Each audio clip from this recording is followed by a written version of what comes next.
కార్తీక మాసం చలిగాలులు వీస్తున్నాయి. రామసాగరం ఊరి జనం రాబోయే పంటల గురించి రచ్చబండ దగ్గర చర్చిస్తున్నారు. పొలాల్లో దుక్కులు దున్ని విత్తనాలు చల్లడానికని మంచి రోజు కోసం ఎదురు చూస్తున్నారు.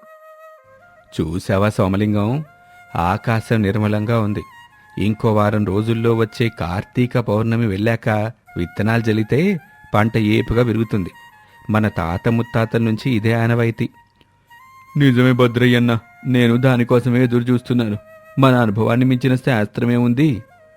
అంతలో అప్పారావు దర్జాగా అక్కడికొచ్చాడు. అతని నడకలో, చూపులో ఈ ప్రపంచంలో నాకంటే తెలివైనవాడు లేడు అనే గర్వం కనిపిస్తోంది. అప్పారావు పెద్దగా నవ్వుతూ, ఓహో, ఇక్కడున్నారా మీరంతా?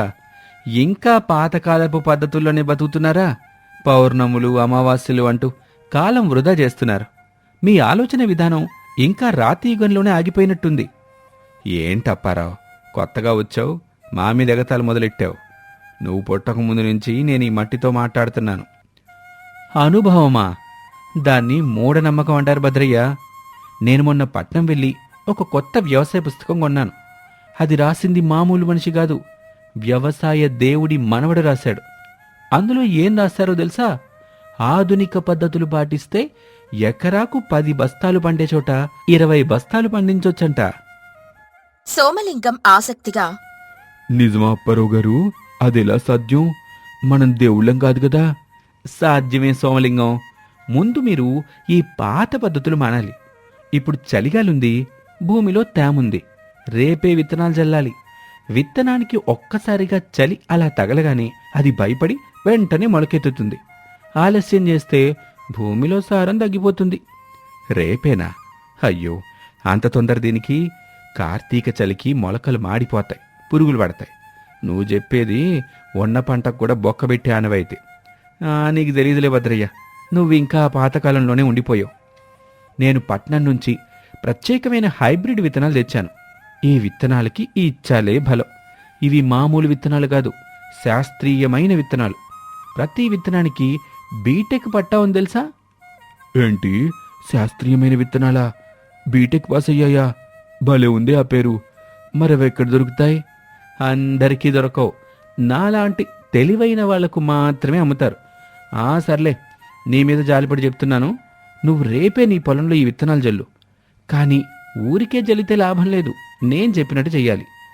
ఉత్తరం దిక్కు తిరిగి ఒంటికాలి మీద నిలబడి ఓం విజ్ఞానాయ నమః అని 3 సార్లు అనుకొని విత్తనాలు జల్లాలి.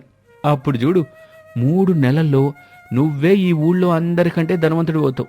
భద్రయ్య లాంటి వాళ్ళు నీ వైపు అసూయతో చూస్తూ ఉంటారు. ఒరేయ్ సోమలింగం, వాడి మాటలు నమ్మబాకు. మనం తరతరాలుగా చేస్తున్న పద్ధతిని వదలకు. ఆడు మనల్ని ముంచుతాడు. ఆడు చెప్పేదింటే పంట కాదు కదా, కనీసం గడ్డి కూడా మొలవదు. చూశావా సోమలింగం, అసూయ అంటే ఇదే. నీ ఎదుగుదలని భద్రయ్య తట్టుకోలేబోతున్నాడు. నిర్ణయం నీ చేతిలోనే ఉంది. పాత పద్ధతిలో 10 బస్తాలా, నా కొత్త పద్ధతిలో 20 బస్తాలా? సోమలింగం ఆశగా, 20 బస్తాలే కావాలప్పారావు గారు. మీరు చెప్పినట్టే ఒంటికాల మీద నేను నిలబడతాను. నాకు కూడా ఇత్తనాలు ఇప్పించండి. తప్పకుండా, నా దగ్గరున్నాయి. కానీ ఊరికే ఇవ్వను, దానికి వెలకట్టాలి. అప్పారావు సోమలింగం ఇద్దరు అక్కడి నుండి వెళ్ళిపోయారు. భద్రయ్య వాళ్ళను చూస్తూ తల పట్టుకున్నాడు.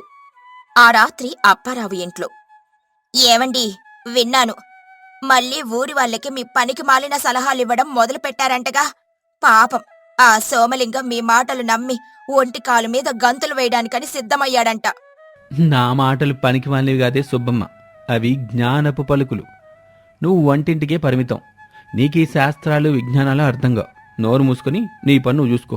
నా నోరు మూసుకుంటాన్లే, కాని రేపా సోమలింగం పంట పండకపోతే ఊరి ప్రజలు మీ నోరు మూయిస్తారు. జాగ్రత్త. మీ అతి తెలివికి నా దగ్గర అక్షింతలు కూడా లేవు చల్లడానికి. నా సలహా ఎప్పటికీ తప్పు కాదు, నువ్వు చూస్తూ ఉండు. సోమలింగం త్వరలోనే నా కాళ్ల మీద పడతాడు. అలా 1 నెల రోజులు గడిచాయి. అప్పారావు చెప్పిన దానికి విరుద్ధంగా ఆ ఏడాది వానలు ఆలస్యమయ్యాయి. భద్రయ్య లాంటి వాళ్లు సరైన సమయానికి విత్తనాలు చల్లడంతో వాళ్ల పంటలు భూమిలోని తేమతో నెమ్మదిగా మొలకెత్తాయి. కాని సోమలింగం పొలం బీడువారిపోయింది. చలికి, తేమలేక, విత్తనాలు మొలకెత్తక నేలంతా బీటలు వారింది. సోమలింగం అప్పారావు ఇంటికొచ్చి, అప్పారావు గారు, చూసారా నా గతి? నా పొలం ఎండిపోయింది, ఒక్క మొలకు కూడా రాలేదు, నేను నాశనం అయిపోయాను. అప్పారావు ఏమీ పట్టనట్టు అరుగుమీద కూర్చొని, కంగారు పడకు సోమలింగం, ప్రతి సమస్యకు ఒక పరిష్కారం ఉంటుంది. నువ్వు మంత్రం సరిగ్గా చదవలేదేమో. ఏం పరిష్కారం అప్పారావు గారు? నా విత్తనాలు పోయాయి, నా కష్టం బూడిదలో పోసిన పన్నీరైంది. సమస్య విత్తనాల్లో లేదు, నీ పొలంలో ఉంది. కాదు కాదు, ఆకాశంలో ఉంది. వానదేవుడు మనల్ని మోసం చేశాడు. కాని నా దగ్గర దీనికి ఒక ఉపాయం కూడా ఉంది. ఏంటది? నీ పొలంలో మనం ఒక బావి తవ్విద్దాం. ఆకాశం నుంచి నీళ్లు రాకపోతే ఏంటి, భూమిలో నుంచి తెప్పిద్దాం. భద్రయ్య అటుగా వెళ్తూ వాళ్ళ మాటలు విని, ఒరే సోమలింగం, వాడి మాటలు మళ్ళీ నమ్ముతున్నావా? బావి దవ్వడానికి సరైన చోటుండాలి. నీళ్ల ఓట ఎక్కడుందో తెలిసిన వాళ్ళని పిలిపించాలి. అబ్బా భద్రయ్య, నువ్వు మళ్ళీ వచ్చావా? నీ పాతకాలపు సలహాలాపు. కొబ్బరికాయ పట్టుకొని తిరిగితే నీళ్లు పడతాయా? అదంతా మూఢనమ్మకం. నాకు భూగర్భ శాస్త్రం కూడా తెలుసు. మీకు అన్నీ తెలుసు అప్పారావు గారు? తెలియకేం, చూడు, ఆ మూలన రాళ్ళు ఎక్కువగా ఉన్నాయి. శాస్త్రం ప్రకారం రాళ్ల కిందే నీళ్ల ఓట బలంగా ఉంటుంది. అక్కడ దవ్విస్తే గంగమ్మ పొంగి పొంగి బయటకు వస్తుంది. కానీ అక్కడ తవ్వటానికి చాలా ఖర్చు అవుతుందేమో, నా దగ్గర డబ్బులు కూడా లేవు. అప్పు చేయవయ్యా, ఒక్కసారి నీళ్లు పడితే నువ్వు నీ పొలానికే కాదు, పక్క పొలాలకి కూడా నీళ్ళమ్మి లక్షలు సంపాదించొచ్చు. నా మాట నమ్ము. సోమలింగం మరొకసారి అప్పారావు మాటల్ని నమ్మి తన భార్య నగలు తాకట్టు పెట్టి రాళ్లున్న చోట బావి తవ్వకం మొదలుపెట్టాడు. వారం రోజులు కష్టపడి తవ్వినా ఆ బావిలో నీటి చుక్క పడలేదు. రాళ్ల కింద మరిన్ని రాళ్లు తప్ప ఏమీ దొరకలేదు. సోమలింగం పూర్తిగా అప్పుల ఊబిలో కూరుకుపోయాడు. అతని ఇంట్లో ఉన్న చివరి ఆస్తి ఒక పాడి ఆవు మాత్రమే. అప్పారావు గారు, నన్ను కాపాడండి, నేను సర్వనాశనం అయిపోయాను. బావిలో నీళ్లు బల్లేదు, నా దగ్గరున్నదంతా పోయింది. ఈ ఆవు నమ్మి అప్పులు తీర్చడం తప్ప నాకు వేరే దారి లేదు. చచ్చా, ఎంత మాట అన్నావు? ఆవు నమ్ముతావా? అది గోమాత సోమలింగం, దాన్ని నమ్మడం మహాపాపం. ఆగు, నీ సమస్యని నేనే పరిష్కరిస్తాను. సుబ్బమ్మ ఇంట్లో నుండి బయటకొచ్చి, ఏవండి, దయచేసి ఇంకేం చేయకండి, మీ సలహాలు చాలు. నువ్వు లోపలికెళ్ళు, నీకేం తెలుసని మాట్లాడతావు? ఇది మగాళ్ళ విషయం. సుబ్బమ్మ నిస్సహాయంగా లోపలికెళ్ళిపోయింది. ఇప్పుడేం చేయమంటారు అప్పారావు గారు? నేను ప్రత్యేకంగా పట్నం నుంచి ఒక ఆయుర్వేద మూలిక తెచ్చాను. అది మామూలు మూలిక కాదు, సంజీవని లాంటిది. దాన్ని నువ్వు ఆవుకి తాగిస్తే అది ఇప్పుడిచ్చే పాలకి రెట్టింపు పాలిస్తుంది. నెల రోజుల్లో నువ్వు పాలే అమ్మి నీ అప్పులని తీర్చేయచ్చు. నిజమా అప్పారావు గారు? ఏంటి, నా మాట మీద నమ్మకం లేదా? ఇదిగో, దీన్ని నీళ్ళలో కలిపి ఆవుకు పట్టించు. రేపటి నుంచి నీ ఇంట్లో పాల గంగ ప్రవహిస్తుంది. సోమలింగం చివరి ఆశతో ఆ పొట్లాలన్నీ తీసుకుని వెళ్లాడు. ఇంటికెళ్లి ఆ మూలికలను నీళ్లల్లో కలిపి తన ఆవుకు తాగించాడు. ఇక మరుసటి రోజు ఉదయం ఊరి రచ్చబండ జనంతో కిక్కిరిసిపోయింది. సోమలింగం తన ఆవును కూడా కోల్పోయి ఊరు పెద్ద రాఘవులు గారి ముందు నిలబడ్డాడు. ఏమైంది సోమలింగం, ఎందుకలా ఏడుస్తున్నావు? నా బ్రతుకు బజార్న పడింది పెద్దయ్యా. అప్పారావు గారి మాటలు నమ్మి నేను సర్వస్వం కోల్పోయాను.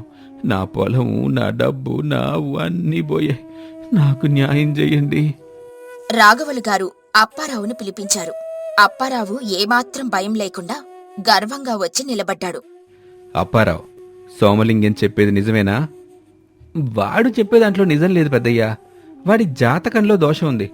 నేను సహాయం చేద్దామనుకుంటే వాడి దురదృష్టం నన్ను అపార్థం చేసుకునేలా చేస్తుంది. విత్తనాలు మొలకెత్తపోవడానికి వాతావరణం కారణం, బావిలో నీళ్లు పడకపోవడానికి భూమి లోపలున్న రాళ్ళు కారణం. అన్నింటికీ నేనే బాధ్యుణ్ణి ఎలా అవుతాను? భద్రయ్య కోపంగా, నువ్వు బాధ్యుడివి కాదా? నిన్నెవడ్రా సలహాలు అడిగాడు? నీ అరకొర జ్ఞానంతో వాడి జీవితాన్ని నాశనం చేశావు. చూడు భద్రయ్య, నీకు అసూయ. నా తెలివిని చూసి నువ్వు ఓర్వలేకపోతున్నావు. రాఘవులు గంభీరంగా, ఆపు అప్పారావు, నీ తెలివి గురించి కొన్ని ప్రశ్నలు అడుగుతాను, సమాధానం చెప్పు. నువ్వు చదివాను అన్న ఆ వ్యవసాయ పుస్తకమేది? తీసుకురా. అది అది పట్నంలో నేను మర్చిపోయానది. భూగర్భ శాస్త్రం తెలుసన్నావు కదా, భూమిలో ఏ పొరల కింద నీళ్లుంటాయో చెప్పగలవా?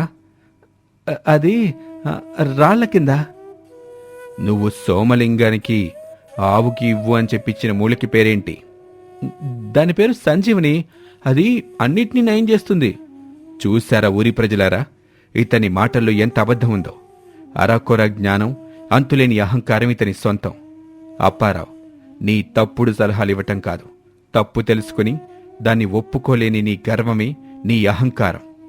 ఆ రోజు రాఘవల్ గారు తీర్పు చెప్పారు. అప్పారావు తన పొలంలో సగం సోమలింగానికి ఇవ్వాలి. అంతేకాక ఏడాది పాటు సోమలింగం పొలంలో కూలీగా పనిచేసి అతనికి వ్యవసాయంలో సహాయం చెయ్యాలి. అతి ముఖ్యమైన శిక్ష ఏంటంటే అప్పారావు ఏడాది పాటు ఊర్లో ఎవరికీ ఎలాంటి సలహా ఇవ్వకూడదు.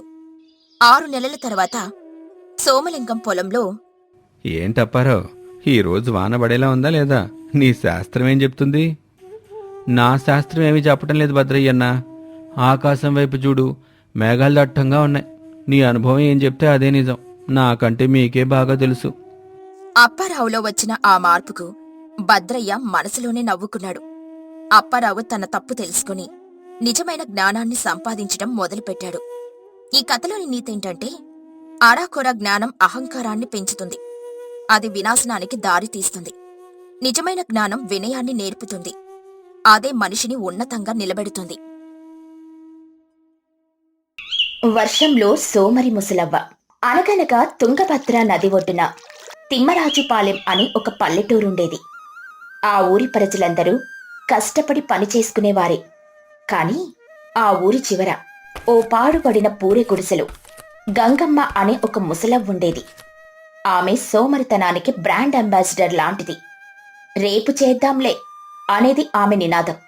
ఈ పూట గడిస్తే చాలు అనేది ఆమె సిద్ధాంతం. ఆ గంగమ్మ కథే ఈ వర్షంలో సోమరి ముసలవ్వ. వైశాఖ మాసం ఎండలు మండిపోతున్నాయి. సూర్యుడు నిప్పులు చెరుగుతున్నాడు. గంగమ్మ మాత్రం గుడిసె ముందున్న వేప చెట్టు నీడలో ఓ పాత నులక మంచం మీద వెల్లికలా పడుకొని వేప పుల్లతో దంతతావడం చేస్తూ ఆకాశంలోకి చూస్తోంది. ఆమె పక్కనే సుబ్బన్న తన ఇంటి వాకిల్ని అలుకుతూ ఆమె సోమరితనాన్ని చూసి లోలోపల నవ్వుకుంటున్నాడు. ఏందవ్వా గంగమ్మ, ఇంకా పళ్ళు తోముతూనే ఉన్నావా? పొద్దునెత్తికెక్కింది, కోడిగూసి గంట దాటింది. నీకు పుణ్యం ఉంటది. కాస్త ఆ పైకప్పు సంగతి చూడు. చూస్తంటేనే భయమేస్తుంది. వానాకాలం వస్తే నీ గుడిసె చెరువు కావాల్సిందే. ఓరి సొప్పన్నా, నీకెందుకురా నా గోల? నువ్వు నీ పని చూసుకోక పొద్దున్న లేవగానే నా గుడిసె మీద పట్టావేంటి? ఎండాకాలంలో కప్పు పాగు చెయ్యకపోతే ఏమవద్ది? వాన పడ్డప్పుడు చూసుకుందాంలే. ఇప్పుడు ఈ నిప్పుల కొలిమి లాంటి ఎండలో ఎవడ చేస్తాడా పని? ఒళ్ళు హోనం అయిపోతుంది. నీడన కూర్చుంటేనే చెమటలు కారిపోతున్నాయి. అదేందవ్వా అలా అంటావు? తెలివున్నోడెవడన్నా చెప్పే మాట ఇదేనా? ఎండున్నప్పుడేగా కప్పు మీద ఎండుగడ్డేసి మట్టితో అలిగితే గట్టిగా ఉంటది. ఆ ఎండకే మట్టి బిరిసెక్కి రాయిలా తయారవుద్ది. వాన పడ్డాక మట్టి దడిసి జారిపోద్ది. గడ్డి దొరకదు. అప్పుడు నీ బతుకు అగమ్య గోచరం. ఏ చెట్టు కిందో తలదాచుకోవాలి. పుల్ల పక్కన పడేసి, చూడ్రా సుబ్బన్న, నాకు నీతులు చెప్పకో. నా బతుకు నేను బతుకుతా. ఎప్పుడు ఎండగా ఉంది కాబట్టి కప్పులోంచి గాలి వెలుతురు వస్తుంటే ఎంత హాయిగా ఉందో చూడు. ఇంట్లో దీపం పెట్టక్కర్లేదు, విసనకర్ర విసనక్కర్లేదు. కరెంటు బిల్లు ఆదా. వాన పడ్డప్పుడు ఆ కన్నంలో నుంచే నీళ్లు కారి ఇల్లంతా చల్లగా ఉంటుంది. ఏసీలాగన్నమాట. దేంట్లోనైనా మంచే వెతుక్కోవాలిరా. నువ్వు అనవసరంగా కంగారు పడుతున్నావు. నీ తెలివి తగలయ్యా. అవ్వా, ఏసీ అంట. వరద నీళ్ళలో కూర్చొని చలి కొనికిపోతుంటే తెలుసుద్ది నీకేసీ సంగతి. అంతలో సుబ్బన్న భార్య లచ్చమ్మ మజ్జిగ గ్లాసుతో బయటకొచ్చింది. ఏమండి, పొద్దున్నే అవ్వతో వాదన దేనికి? ఆమె తీరు మీకు తెలియంది కాదు కదా. ఇదిగో అవ్వ, కాస్త మజ్జిగ తాగు. ఎండగా ఉంది, కడుపులో చల్లగా ఉంటది. గంగమ్మ గ్లాస్ అందుకుంటూ, చూసావా లచ్చమ్మ, నీ మొగుడి తీరు. నన్ను పని చెయ్యమని హింసిస్తున్నాడు. ఈ ముసలిదాన్ని ఎంత కట్టబెట్టడం ధర్మమేనా చెప్పు? నేను పని చేస్తే నాకేమైనా అయితే బాధ్యత ఎవరిది? అయ్యో అవ్వ, ఆయన నీ మంచికే కదా చెబుతున్నాడు. అందుకే కదా ముందు జాగ్రత్త పడమంటున్నాడు. పోయినసారి వానకి నీ ఇంట్లో ఉన్న పాత బట్టలు, బియ్యం మూట అన్నీ తడిసిపోలేదా ఏంది? మళ్ళీ అదే తప్పు చేస్తావా? సరే కాని కనీసం ఆ గుడిసె చుట్టూ ఉన్న పిచ్చి మొక్కలైనా తీసేయి, పాములు పురుగులు వస్తాయి. గంగమ్మ మజ్జిగ తాగుతూ, ఆ ఆ మొక్కలుంటేనే కదా గుడిసెకి చల్లదనం. పచ్చగా ప్రకృతికి దగ్గరగా బ్రతకాలి. అయినా పాములకు నేనంటే భయంలే. నా సోమరి పోతనం చూసి దీని జోలికి పోతే మన బతుకులు కూడా ఇంతే, అనావి కూడా పారిపోతాయి. నువ్వేం భయపడకే లచ్చమ్మ, నా దగ్గర అన్నింటికే సమాధానం ఉంది. అటుగా వెళ్తున్న రైతు సోమయ్య వీళ్ళ సంభాషణ విని ఆగాడు. ఏంటి సుబ్బన్న, మళ్ళీ అవ్వకు నీతులు చెప్తున్నావా? నీ ఓపిక దండం పెట్టాలి. నేను పోయినేడాది చెప్పి చెప్పి నా గొంతు పోయింది. ఏం వెందో. ఓహో, పండితుడొచ్చాడయ్యా. ఏంట్రా సోమయ్య, నీ పొలం పని అయిపోయిందా?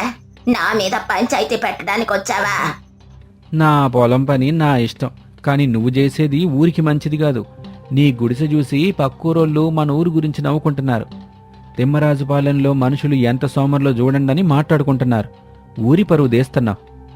ఊరి పరువా? నేనేమైనా చేశానా? ఎవరినైనా మోసం చేశానా? నా ఇంట్లో నేను నా ఇష్టం వచ్చినట్టుంటే ఊరి పరువు ఎలా పోతుంది? నా గుడిసె ఒక టూరిస్ట్ స్పాట్ లాంటిది. దాన్ని చూడటానికే జనాలు వస్తున్నారు. మన ఊరికి ఆదాయం వస్తుంది కదా. నీతో మేం వేగలేమవ్వా. నీ కర్మ ఎలా ఉంటట్ట జరుగుద్దులే. మేం చెప్పాల్సింది చెప్పాం. రేపు వానొచ్చి ఇల్లు కూలిపోతే మా దగ్గరికి మాత్రం రాబాకు. గంగమ్మ నవ్వుతూ, నా ఇల్లు కూలిపోతే మీ ఇంట్లో ఉంటాను. మీరే కదా పక్కింటోళ్ళు. ఆ మాత్రం ఆశ్రయం ఇవ్వరా ఏంటి? అందుకే దేవుడు ఇరుగు పొరుగు అనే బంధాన్ని పెట్టాడ్రా. మీరు కాదంటే సోమయ్య ఇల్లుంది, ఊరి పెద్ద రంగయ్య గారి బంగళా ఉంది. ఎవరో ఒకరు చూడకపోతారా?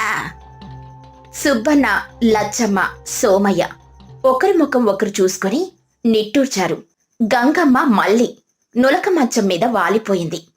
గంగమ్మ తనలో తాను, వీళ్ళకి పని చెప్పడం తప్ప ఇంకో ధ్యాస ఏం లేదు. హాయిగా ప్రశాంతంగా బ్రతకడం వీళ్ళకి రాదు. రేపటి గురించి ఈ రోజే ఆలోచించి ఈ రోజుని ఎందుకు పాడు చేసుకోవాలి? మనుషులు మారరు. ఆషాఢం మాసం వచ్చేసింది. ఆకాశం నల్లటి మేఘాలతో కమ్ముకుంది. 2 రోజులుగా ఎడతెరపి లేకుండా ఉరుములు మెరుపులతో కుండపోత వర్షం కురుస్తోంది. తిమ్మరాజుపాలెం వీధులన్నీ ఏరులై పారుతున్నాయి. గంగమ్మ గుడిసె లోపల పరిస్థితి దారుణంగా ఉంది. పైకప్పులోని ప్రతి కన్నం నుండి నీళ్లు దారగా కారుతున్నాయి. ఇంట్లో పెట్టిన పాత డబ్బాలు, కుండలు, గిన్నెలన్నీ నిండిపోయి పొంగి పొర్లిపోతున్నాయి. ఇల్లంతా మోకాళ్లలోతు నీళ్లు. గంగమ్మ ఒక మూలన పాత గొంగలి కప్పుకొని ముడుచుకొని కూర్చుంది. చలికి ఆమె శరీరం వణికిపోతుంది. గంగమ్మ పైకి చూస్తూ, అబ్బా, ఈ వరుణ దేవుడికి నా మీద ఎంత ప్రేమ! నా ఇల్లు కడగడానికి ఏకంగా ఆకాశ గంగనే పంపించాడు. పాపం సుబ్బన్నగాడు వాడిల్లు వాడు కడుక్కోవాలి. నాకైతే ఆశ్రమే లేదు. ఒక నీటి చుక్క ముఖం మీద పడగాని, అచ్చేచ్చే, సరిగ్గా కంటిలోనే పడిందే. ఈ వానకి కూడా గురి తప్పట్లేదు. అబ్బబ్బా, ఎంత చలి! ఈ నీళ్లు ఫ్రిడ్జ్ లో పెట్టిన నీళ్ళలా ఉన్నాయి. గంగమ్మవ్వా, ఉన్నావా? లేక చెరువులో కలిసిపోయావా? నీ గుడిసే కనిపించట్లేదు, చుట్టూ నీళ్లే. గంగమ్మ విసుగ్గా, ఉన్నాన్రా. ఏంటి నీ గోల? వర్షంలో తడుస్తూ ఎందుకొచ్చావు? నీ గుడిసె సగం మునిగిపోయినట్టుంది. తలుపు దియ్యవ్వా, లోపలేమైందో చూస్తాం. లచ్చమ్మ నీకోసం వేడివేడి గంజి కంబలి పట్టుకొచ్చింది.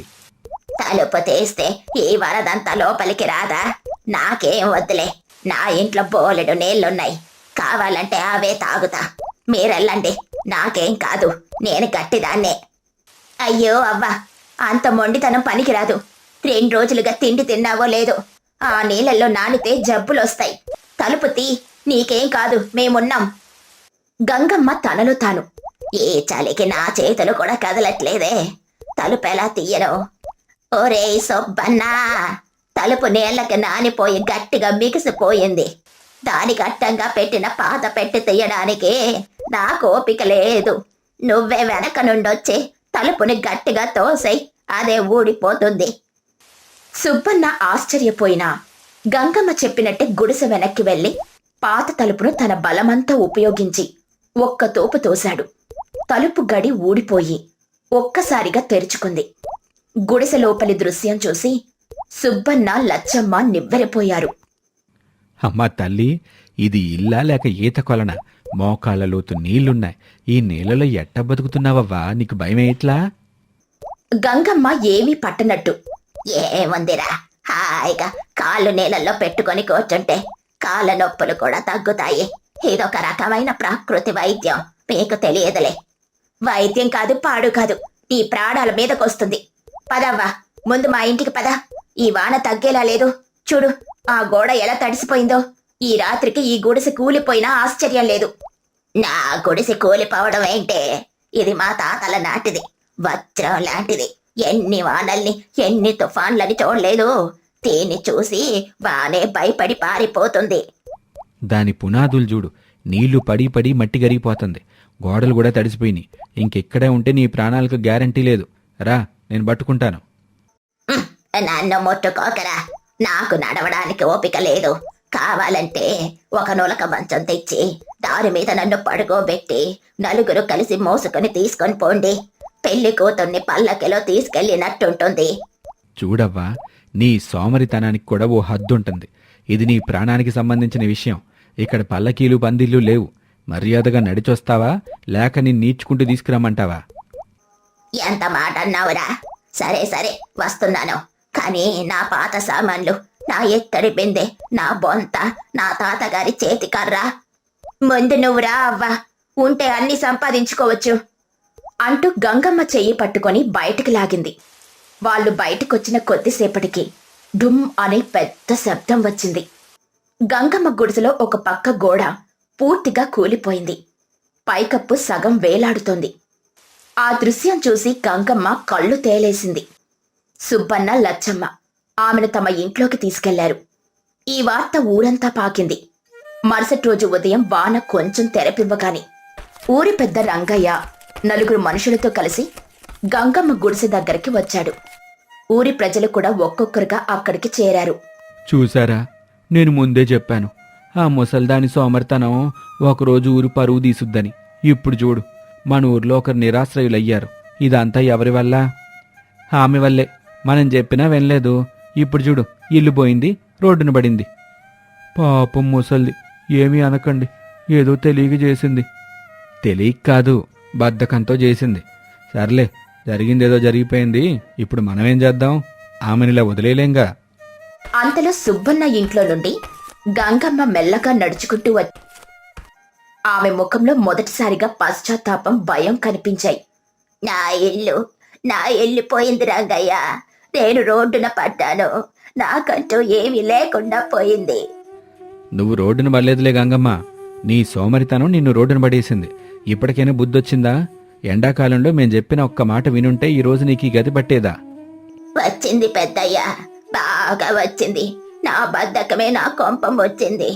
ఆ రాత్రి సుబ్బన్న, లచ్చమ్మ రాకపోయుండుంటే ఈ పాటికి నేను కూడా ఈ మట్టిలో కలిసిపోయేదాన్ని. ఇప్పుడు నా గతేంటి? నేనెక్కడుండాలి?